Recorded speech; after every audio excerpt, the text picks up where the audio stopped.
อันนี้ใบยังอันนี้เบิ้งใบยังอันนี้ให้เราจับก่อนเราจึงเห็นเฮาโมโหนี่เฮาบุ้งหูไปจ่ายจะได้สั่นโอ้ลูกหลานบอกใครผมโอ้ร้านเธอโอเคแล้วบ่เอาดิบ่บุ้งหูนี่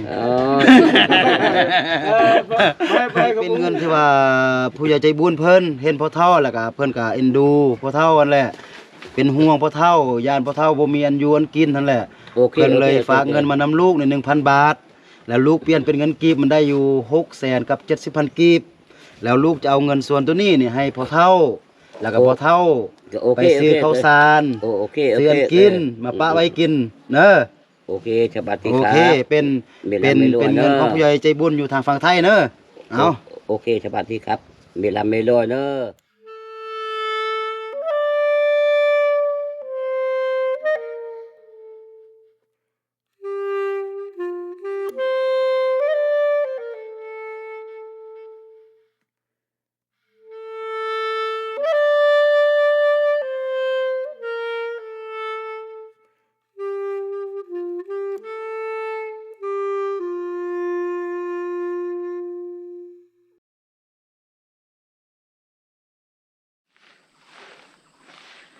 กับทักถ่ายสบายดีและสวัสดีเด้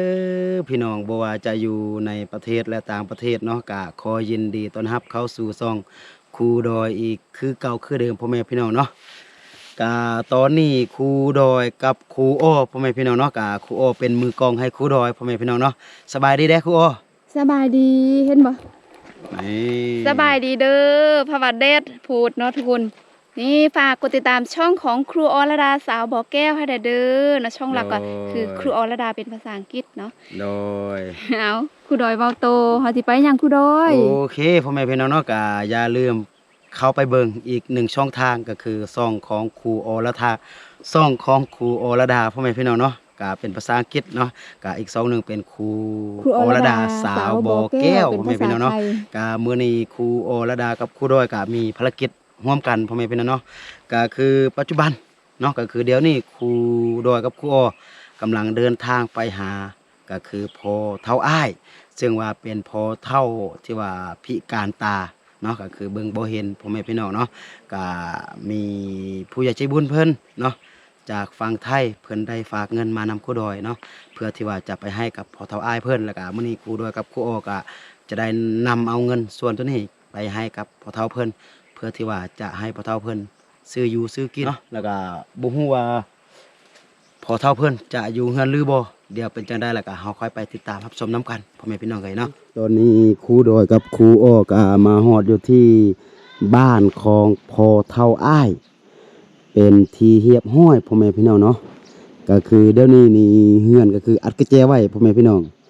บ่ฮู้ว่าพ่อเฒ่าเพิ่นจะอยู่เฮือนหรือบ่เดี๋ยวเฮาไปถามครูอ้อเพราะว่าครูอ้อไปถามชาวบ้านเพิ่นพ่อแม่พี่น้องเอ้ย จังได๋กี้ครูอ้อไปถามเขาเจ้าว่าเราอยู่เราไปบ้านเนื้อไปบ้านเนื้อแม่นมันจะมีบ้านนี้บ้านตรงกลางแล้วมีบ้านน้ำก้อน้ำแล่มเราอยู่บ้านน้ำแล่มไปบ่จะได้ไปเที่ยวอีกไปเที่ยวเบิ่งยังมีบ้านอีกแต่ว่าไปพุ่นสุดๆพุ่นจะมีบ้านอีกแล้วเราอยู่บ้านยังเราบ้านน้ำแล่มบ้านน้ำแล่มกายน้ำก้อไปนั่นแหละน้ำก้อแล้วก็น้ำเมี่ยงน้ำก้อแล้วน้ำเมี่ยงแล้วก็จึงแม่นนั่นน้ำแล่มไปนี่บ่ใกล้แหละถ้าว่าลูกนี่ไปบ้านน้ำบ่ไกลวะน้ำแล่มบ่ไกลโอเคทางก็สบายอยู่แล้วไปถ้าว่าไปอีกบ้านที่ว่ามีซาวโซดเฮ็ดเฮือนน้อยๆเป็นตู้ไว้ให้อันผู้บ่าวอยู่หั่นอันนั้นใกล้อยู่บ้านนั่นน่ะโดยสันเฮาไปนำพี่พุ่นเราไปทางพ่อพี่พุ่นเนาะไปอ่ะไปก็ไปเนาะโอเคข้อมูลยังบ่ละเอียดพ่อแม่พี่น้องเนาะ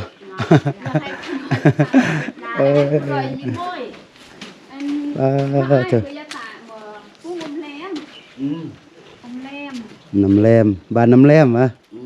เราไปหาพี่น้องหรือว่าไปจะได้ไปเลี้ยนไปหาพี่น้องโศกข้าวโศกน้ำหมูเนาะแก่แล้วมันเปื่อยฮะเกยไผ่ไปหาไผ่ที่อ๋อโดยว่านี่เราเป็นเฮ็ดเพื่อมานั่งแบบนี้เย็นเนาะอยู่นี่เนาะ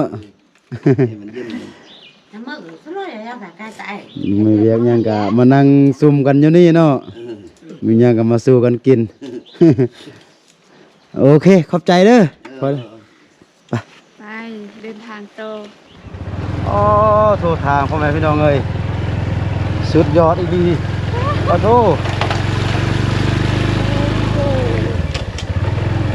เบิ่งก็จะมีคนล่นโอ้โอ้โอ้โอ้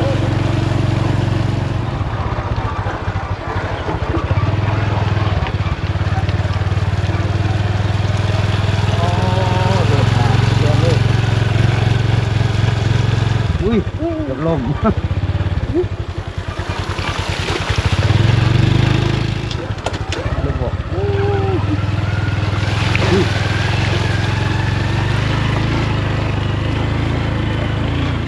ตอนนี้ครูดอยกับครูอ้อพ่อแม่พี่น้องเนาะก็คือมาสุดบ้านที่ว่าชาวบ้านเพิ่นว่าพอเท่าอ้ายเพิ่นมาแล้วพ่อแม่พี่น้องเนาะนี่ตัวนี้ก็คือเป็นท้ายหมู่บ้านเป็นที่เฮียบห้อยพ่อแม่พี่น้องเนาะบ้านน้ำแรมคือตอนที่ครูดอยกับครูอ้อถามชาวบ้านเพิ่นแล้วก็มาถามอ้ายลุงถามอ้ายเมียก็บอกว่าเมื่อกี้เห็นอยู่ที่บ้านน้ำแรมเพิ่นไปขายยาสูบเนาะ แม่นมาอันมาค่ายยำค่ายของกินค่ายไม่อย่างแบบเอาไปแลกข้าวสารหั้นนะ แม่นเพิ่นไปฮับเครื่องจากบนใดบนหนึ่งหุ้นนั่นแหละ ตามที่ว่าชาวบ้านเพิ่นบอกเนาะ แม่น แล้วเพิ่นก็เอาไปขาย เพื่อที่ว่าจะเอากำไรไปซื้อ ข้าวสาร ข้าวสารแบบนี้อะนะพ่อแม่พี่น้องเนาะตอนนี้ก็คือเฮาซอกอย่างบ่เห็นเทื่อเดี๋ยวเฮาจะได้โละถามก็คือชาวบ้านเพิ่นเนาะถ้าเห็นก็จะได้เห็นพ่อแม่พี่น้องเลยถ้าบ่เห็นก็อาทิตย์หน้าเนาะก็เนาะหรือว่าโอกาสหน้าจึงจะได้มาตื่ม ขอให้ได้เห็นอาทิตย์นี้ แม่นก็ขอภาวนาให้เห็นอาทิตย์นี้พ่อแม่พี่น้องเนาะเพราะว่าตอนนี้ก็คือจะฮอด4 โมงแลงแล้วพ่อแม่พี่น้องเนาะแล้วก็ทาง หมดเลยสอง ทางที่ว่าเราจะกลับมันยังไกลกลับบ้านฮอดบอนครูออซอนนี่ก็น่าจะประมาณชั่วโมงหนึงเนาะครูออเนาะ แม่น ฮอดบ้านครูดอยนี่อีกชั่วโมงหนึงพ่อแม่พี่น้องเนาะ2 ชั่วโมงมื้อนี้ครูดอยอาจจะได้กลับค่ำกลับมืดหน่อยหนึงโอเค เดี๋ยวเราจะได้ไปสอกพอเท่าอายตื่นพ่อแม่พี่น้องเอ้ยเนาะครูโอกำลังไปถามชาวบ้านเพื่อนพ่อแม่พี่น้องเนาะรอฟังข่าวพ่อแม่พี่น้องจะได้ ไปอยู่ในลงนี้แล้วก็ลงไปพุ่นเพื่อนแม่ไอเทียมมาสิ อ๋อ เดี๋ยวไปเบิ่งพ่อแม่พี่น้องเนาะจังไดเจอบ่มื้อนี้ เจอแล้วอันห้ามให้เข้าอันไปเอิ้น ไปเอิ้นติ แม่น อ๋อ เงินเราได้เราอยู่เงินเข้านี่ อ๋อโดยตอนนี้เบิ่งเหือสายหมดพ่อแม่พี่น้องเนาะ เมื่อกี้ท่ามาป๊อดซอกอันพอเท่าเพื่อนนั่นปั้นซอกคำแต่ว่า ซ ก็ อกเงินเนาะ ง่ายกว่าซอกคำอยู่ ซอกคำซอกยังไม่เห็นเดือฮ้อน อ่า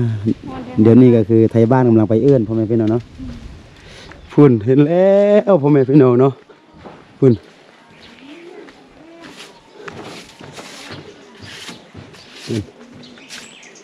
ไปเต้นตะกางนั่น หนูยัดนึ่งนะ นี่เด้ โอ้ โอ้ย สบายดีพ่อเท่า โอเคคือใจละพันเอ้ย โดย มี โดย เด้อ โดย ผลปัตนาครับ นั่งนี่ก็ได้ เอาตัวเท่านี้ โอ้บ่นั่งพุ่นเออ โอ้ไม่อาผมนี่ แบบนี้ชุดไฟดี ไปโอ้ไปพุ่น กินได้ยังกินได้เกิน นี่เพิ่นย่าง ยัดไปจ้องนี่ ว่าใจซอก เห็นมันต้องเป็นจันเนาะ โศกหา ไปยังมายังยางมาฮอด เออเฮาไปอยู่กับแม่ โอ้ย ไปเฮาเสียนี่ อ๋อ ไม่อ่านเด้อเฮาอยู่มาเฮาเสียแล้วเอ้ยไผเฮาเสียเลยก็ลูกไผเฮาอยู่นำลูกไผที่นี่เด้ ลูกไผด้านพันอันนี้เด้แม่นอันธรรมดาแล้วเฮาก็มีกันมาเป็นอันนี้เฮามาอยู่เนี่ยเด้อแต่ว่าไม่อ่านเด้อกับเคยแค่นี้ ก็ผมเห็น โดยโอ้ย ไปได้ โดยสบายดีเด้อพ่อเฒ่าเด้อ โอเคโดยโอ้ โชคให้ดีจงเมตตาการเนอะเคยเนอะ กว่าจะเห็น กว่าจะเห็นบ่แม่นของง่ายพ่อแม่พี่น้องเอ้ย เขาเนี่ยเขาลืมบอกกันกับอันคนบ้านเนี่ยนี่เขาบอกอันล้านยิงเขาอยู่ม่านตรงล่างนี่ ตา เขา ผมผู้ใดตัดให้พ่อเฒ่า เขาตัดเองนี่ ตัดเองเลย ตัดเองนี่แน่ โอ้ตัดเองเลยพ่อแม่พี่น้องเนาะตัดแต่ทางหน้าเนาะ ตัดอยู่ทางหน้าเลยอันนี้ มันปุ๊กนี่เนาะมันปุ๊กหน้าเนาะ ดูเด้อ เกิบก็บ่ใส่ ไม่ใช่แล้ว กึบบ่ใส่ยางมาแล้วล่ะเนาะ นำมาแล้วแหละเคยเยอะครับไม่อาบ กินข้าวแล้ว ยังบอกบึ้ดนึงก่อนกิน มื้อหนึงค่อยกิน นี่ยังมากินตึก เฮ็ดจะได้เด้ ร้านเคยเฮาบอกใครมาเยี่ยมย่ำ ซอกแต่ซอกว่าพ่อแม่พี่น้องก่อนจะเห็น เคยผมไปลำไปเลย บ่ธรรมดาได้นั่งจะนี่แหละนั่งจะนี่แหละ อันนี้ดีเคยทางแทนทางคน นั่งนี่แหละนั่งนี่แหละ แม่อาดังอยู่บนได้แม่ แม่นนะจับกล้องให้ผู้โดย โอเค เฮ็ดจะได้มาพี่ย่างมา โอ้ยังมาเล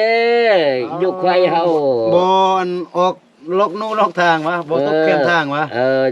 ออกไปทำเสนอเอาไม่เท่าภาพมานี่ เอาไม่เท่าให้จะดีที่ เอา ไม่เท่าจะดีที่กูย่างตามอยู่อันแคมทางนี่นักมา ย่างตานู้นเนี่ยอันนี้เหมือนมันล้านชายผมเนอเคยเนออันนี้ล้านชายผมเนี่ยอันลูกมือเลื่อยไฟเฮานี่ลูกอันนี้ มาแต่เช้าเพิ่นว่ามาพี่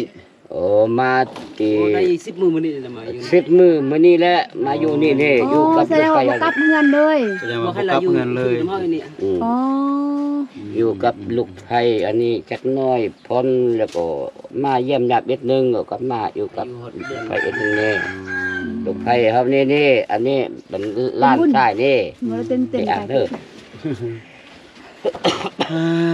ทุกพ่อแม่พี่น้องได้มาฮอดบ่เฮ็ดแล้วเขาเพิ่นบ่อยู่เฮือนพ่อแม่พี่น้องเอ้ยเนาะก็คือจุดประสงค์ที่ว่าครูดอยกับครูอ้อมามื้อนี้พ่อแม่พี่น้องเนาะก็มื้อนั้นครูอ้อพาครูดอยมาหาพ่อเฒ่าเพิ่นหลังจากที่ว่าครูดอยได้ถ่ายคลิปลงไปพ่อแม่พี่น้องเนาะก็คือ มีผู้ใหญ่ใจบุญเพิ่นอยู่ทางฝั่งไทยฝากเงินมานำครูดอย 1,000 บาทพ่อแม่พี่น้องเนาะเพิ่นบ่ประสงค์ออกนามเพื่อที่ว่าจะมาให้กับพ่อเฒ่าเพิ่นเพื่อที่ว่าจะให้พ่อเฒ่าเพิ่นซื้ออยู่ซื้อกินนั่นแหละพ่อแม่พี่น้องเนาะว่าพ่อเฒ่าเพิ่นก็บ่มีตาแหละเว้าง่ายๆก็คือพิการตาเบิ่งบ่เห็นนั่นแหละพ่อแม่พี่น้องเนาะก็อยู่คนเดียวลำบากขาดแคลนเบิ่งแต่เฮือนนั่นแหละพ่อแม่พี่น้องเนาะก็เป็นเฮือนเป็นตู้ สวัสดีครับสวัสดีครับ น้อยๆหนึงพ่อแม่พี่น้องเอ้ยเนาะก็เดี๋ยวเราจะได้เอาเงินส่วนตัวนี้แล้วก็มาให้กับพ่อเฒ่าเพิ่นเนาะครูอ๋อเนาะ ก็ 1,000 บาทก็มันถึกอยู่ที่600,000กับ70,000เนาะ โอเคเฮาแตกเป็นเงินกีบให้พ่อเฒ่าเพิ่นเป็นที่เรียบร้อยพ่อแม่พี่น้องเอ้ย โอเคอันนั้นก็ได้เด้อ ลำให้ด้วยให้สมพรปากจะได้มาช่วย กว่าสิเห็นบ่แม่นของง่ายเนาะครูอ๋อเนาะ โอเค นี่เป็นตาปลายมัน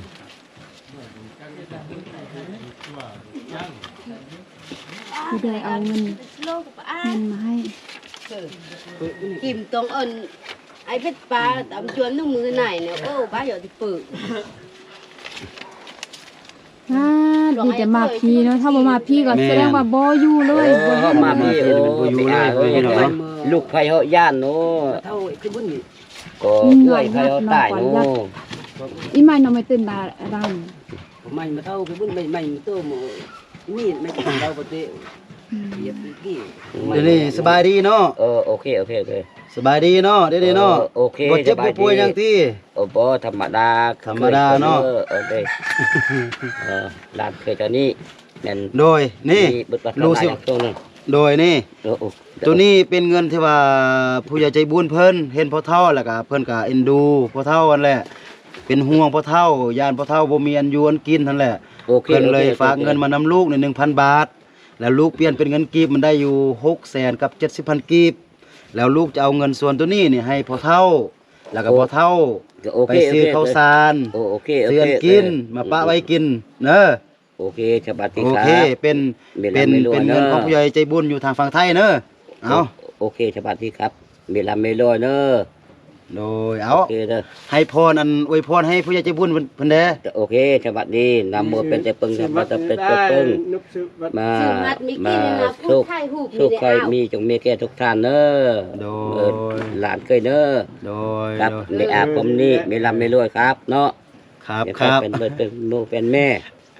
โดย ใครดีไม่แห้ง ดีใจบ่ได้เงินไปซื้อข้าวสารเดี๋ยวนี้ โอ้ขอบคุณมากขอบคุณครับขอบคุณ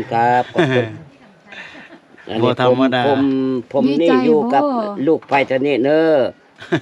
และลูกเคยร้านเคยเนอะอันนี้มีแอปผมตอนนี้มีดุมีทุกเนอะ โดย มีเด็กก็มุ่นคนเลยเงียบจำเลย เดี๋ยวโอ้เดี๋ยวอกใหญ่แน่เนาะ เพิ่นก็อยากเว้าอยู่พ่อแม่พี่น้องเนาะแต่ว่าเพิ่นเว้าภาษาลาวแดออกไทยแดแบบบ่ค่อยฮู้ปานใด แม่น แต่ว่าถ้าเป็นเว้าเป็นชนเผ่านี่ก็อาจจะคล่องแคล่วอยู่เนาะ แม่นแม่น แต่ว่าเพิ่นเว้าแบบบ่ค่อยฮู้ภาษาลาวปานใดพ่อแม่พี่น้องเอ้ย เออร้านเคยเท่านี้ ก็มีแต่ให้พ่อเฒ่านี่สู้ๆเด้อ โอเค เป็นจะได้จุลูกจุล้านก็เป็นกำลังแห่งใจให้พ่อเฒ่าเด้อ โอเคสวัสดีครับเนอะร้านเคยเนาะอันนี้ โด นะ ยร้านเคยกับ บ่ลง เมอา บ่ลืม ผมนี่เมลาเมลัวเนอะ ครับ ซื้อได้ไปเมนเดนสุบกไปฮอดตาเราตัวเทือนเนอะร้านเคยเนอะ ครับ เนี่ยร้านผมนี่เมลาเมลัวเดี๋ยวใครเป็นมือเนอะ โดย ให้พัวแซงนางแก้วเนอะร้านเคยเนอะ โดย สวัสดีปีใหม่ครับ สาธุ โอเคเวลาเมลัวมือชันวันดีมือชีวันงามเนาะรอดปลอดไปเนาะ โดย ร้านเคยครับเมอาป๊อปปะเท่าตัวนี้เนาะ โด ปั ย ดปันมาเนอะ โดยเป็นเลยเนาะโอเคนะครูอ๋อเนาะ โดย ครูอ๋อมีหยังจะเว้าตึมบ่ ก็มีแต่ว่าขอให้พ่อเฒ่ามีสุขภาพแข็งแรง ขอบคุณมากเนอะเมอาเนอะ เพิ่น เม ก็ อาเนอะ เพิ่น ผม ก็ขอบคุณแล้ว ทางไอจานทางเมอาผมดีๆเนาะอันนี้ร้านเคยเนาะอันนี้มัน โอ้ย เมอาผมนี่เป็นครูแม่อาจารย์มีเบิดปัดปันมาเนอะไปเขาตามมารถปลอดไปมีอยู่นี่มีสุขอยู่นี่มีลมเนอะเมอาเนอะเห็นเนอะ โอ้ยขอบใจหลายๆขอบคุณขอบ ค่ะ คุณมากเนอะเมอาเนอะ แล้วเงินนี่เก็บไว้ดีๆเด้ โอ้เก็บดีๆโอ้ บ่เก็บไว้นี่เบิ่งบ่เห็นนี่ผู้หนึงคนอื่นนี่มันจับเอานี่บ่ได้เด้ โอเคร้านเคยโอเค ใบหยัง โอเค น่ะเอาอันใบหยังใบอันทำอิฐหั่น เดี๋ยวจะให้เบิ่งกันเด้อ อืม เอาอันนี้ใบหยังอันนี้น่ะอันนี้ใบหยังอันนี้เบิ่งใบหยังอันนี้ ให้เราจับก่อนเราจังเห็น เฮาโมโหนี่เฮา เอ้ยบ่ฮู้สิไปจ่ายจะได้ซั่น โอ้ลูกหลานเนาะบอกใครผมโอ้ร้านเคยโอเคแล้ว บ่เอาดิบ่เฮ้อบ่ฮู้นี่ เออ ไปก็บ่ฮู้ เอาใบใหญ่สุดนูแล้วมัน อันนี้ดูใบหยังเอ้าเบิ่งอันนี้คือฮู้อยู่นี่น่ะ เพราะว่ามันเป็นใบใหญ่ อันนี้50 50 ไม่เส้น ไม่ ใบ ใช่นะ แซนใบแซนเนาะ เขากาค่าย คนเทื่อมัน ใครอยากสู้ มันแจ้งมันก็ โอเคเนาะ ไปแจ้งมันก็ โดย นั่นแหละโอ โอเคสั้นจุลูกจุลานจะได้กลับก่อนเพราะว่าจุลูกนี่อยู่ไกลเด้ เดี๋ยวโอเคเด้อบทวัฒนาเด้อ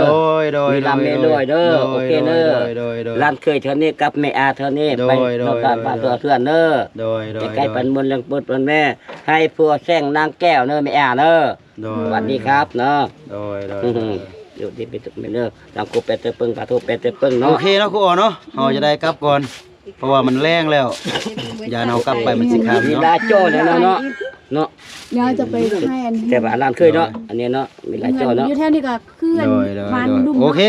เอาสบายดีเด้สบายดีเด้ สบายดีเนอะ เอาสบายดีฮู้สบายดีทางหน้าพุ่น สบายแม่อาผมเนี่ยมีลำเมนูเนอะ โดยโอเคพี่น้องเนาะก็ครูดอยก็ได้เอาเงินที่ว่าผู้ใหญ่ใจบุญเพิ่นเนาะฝากกับครูดอยไปให้กับพอเฒ่าอ้ายเพิ่นเป็นที่เฮียบห้อยพ่อแม่พี่น้องเนาะ